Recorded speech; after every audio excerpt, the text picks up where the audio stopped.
একজন রাজা আর একজন ভীষণ গরিব ব্রাহ্মণ, কিন্তু তাদের বন্ধুত্ব ছিল একই রকম। ছোটবেলায় একসাথে পড়াশোনা করতেন কৃষ্ণ আর তার বন্ধু সুদামা। বছর কেটে গেল, কৃষ্ণ হয়ে গেলেন দ্বারকার রাজা, আর সুদামা হয়ে গেলেন খুব দরিদ্র। একদিন সুদামার স্ত্রী বললেন, তোমার বন্ধু কৃষ্ণের কাছে যাও। লজ্জায় সুদামা সঙ্গে নিলেন শুধু এক মুঠো চিড়া।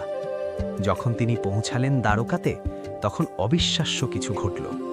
রাজা হয়েও কৃষ্ণ দৌড়ে এসে বন্ধুকে জড়িয়ে ধরলেন, বন্ধুর পা ধুয়ে দিলেন নিজের হাতে, আর সেই সাধারণ চিড়া এমন আনন্দে খেলেন যেন সেটা পৃথিবীর সবচেয়ে মূল্যবান উপহার। সুদামা কিছুই চাইতে পারলেন না, কিন্তু বাড়ি ফিরে দেখলেন তার ছোট কুঁড়েঘর বদলে গেছে এক সুন্দর প্রাসাদে।